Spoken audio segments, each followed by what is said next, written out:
헛똑똑 잡학 아카이브 10분이면 구조가 보입니다. 때에는 말이죠. 소를 함부로 잡으면 큰일 나는 나라였습니다.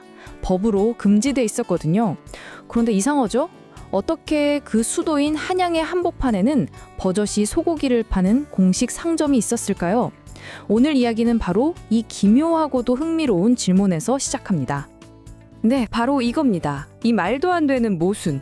이 모순 하나를 제대로 이해하면 당시 조선의 소고기 열풍은 물론이고 그 뒤에 숨겨진 아주 복잡한 경제 시스템까지 한눈에 꿰뚫어 볼 수 있습니다.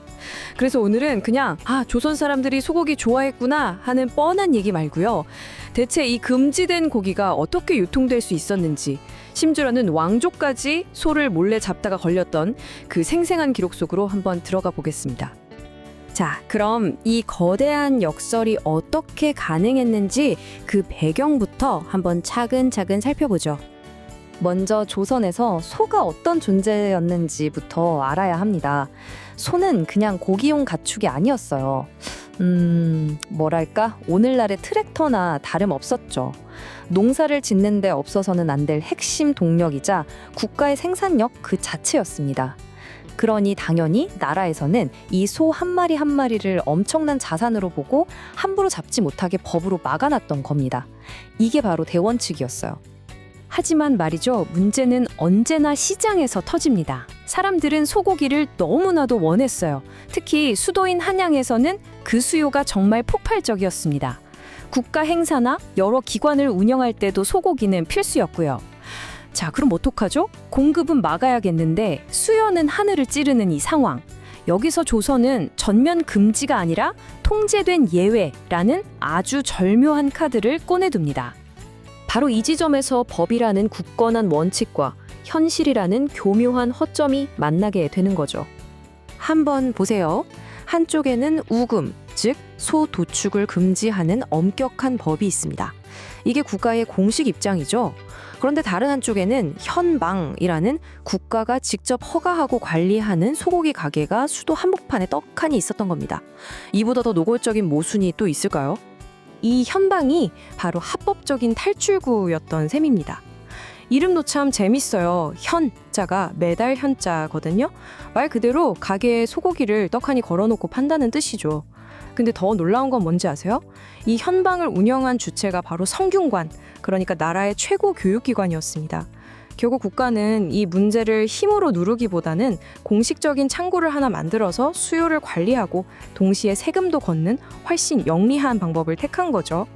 자, 그럼 국가가 공인한 독점 판매점이 생겼으니까 불법 시장이 사라졌을까요?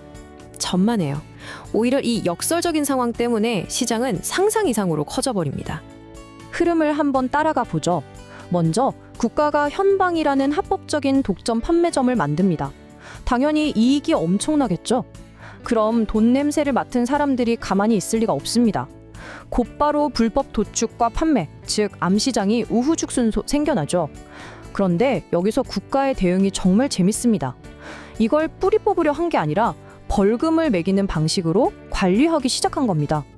이 벌금 제도가 바로 속전이라는 건데요. 이게 사실상 처벌이라기보다는 뭐랄까 일종의 불법 영업세 같은 거였어요. 걸리면 돈 내고 계속 장사해라 이런 식의 암묵적인 약속이 있었던 거죠. 결국 금지라는 원칙이 오히려 합법과 불법이 뒤에 얽힌 거대한 소고기 시장을 만들어내고 또 그걸 체계적으로 굴러가게 만든 셈입니다. 이렇게 돈이 되는 시장이 형성되니까 정말 상상도 못할 스케일의 사건이 하나 터지고 맙니다.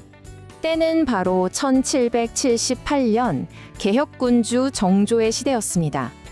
당시 왕의 친척이었던 은원곤이라는 사람이 있었는데요.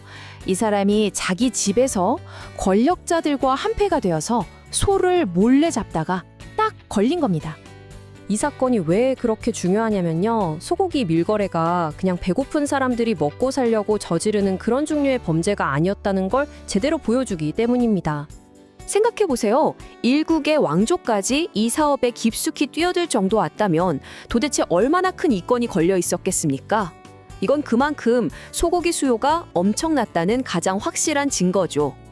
결국 조선의 소고기는 단순한 음식이 아니라 돈과 권력 그리고 도시 경제가 복잡하게 얽힌 하나의 거대한 산업이었던 겁니다. 자, 그럼 이런 비싼 소고기를 과연 평범한 사람들도 맛이나 볼 수 있었을까요? 기록을 통해서 당시 소고기 값이 어느 정도였는지 한번 감을 잡아보죠. 18세기 기록을 보면요. 소고기 한 근, 그러니까 600g에 대략 0.5냥 정도 했다고 합니다. 당시 화폐 가치의 기준점이었던 쌀은 한 섬에 5냥 정도였고요. 자, 여기서 중요한 건 이 둘의 비율입니다. 간단히 계산을 해보면 소고기 한 근을 사 먹을 돈으로 쌀을 무려 1.5마리나 살 수 있었다는 얘기가 돼요. 주식인 쌀과 비교하면 이건 뭐 절대 싼 가격이 아니었죠. 이걸 오늘날 우리가 체감할 수 있는 돈으로 환산해보면 어떨까요? 대략 35,000원에서 많게는 75,000원 사이로 추정됩니다. 매일 먹는 반찬이라기보다는 정말 큰맘 먹고 사 먹는 특식, 그런 느낌이었겠죠? 그럼 이 비싼 소고기를 주로 누가 먹었을까요? 당연히 한양에 사는 부유층의 주 고객이었을 거고요. 성균관 같은 국가기관에서도 많이 소비했습니다. 또 재밌는 건 나라에서 군인들 사기를 올려주려고 호괴라고 해서 특별 보너스로 소고기를 지급하기도 했다는 점입니다. 이처럼 소고기는 국가가 관리하는 아주 중요한 전략 물자였던 셈이죠. 자, 이제 흩어져 있던 조각들이 하나로 맞춰지는 것 같지 않으세요? 조선의 소고기 정책, 그 진짜 속내는 과연 무엇이었을까요? 결론부터 말씀드리면 국가의 목표는 소고기 소비를 없애는 게 전혀 아니었습니다. 애초에 그럴 수도 없다는 걸 너무나 잘 알고 있었죠. 진짜 목표는 이거였습니다. 첫째, 농사에 꼭 필요한 소라는 자원을 안정적으로 지키고, 둘째, 어차피 막을 수 없는 이 엄청난 소고기 수요를 국가의 통제 아래 둬서 이익을 내는 것. 정말 지극히 현실적이고 실용적인 판단 아니었나요? 결국 우금이라는 소도축금지법은 농업국가로서의 체면을 지키기 위한 원칙이자 명분이었고요.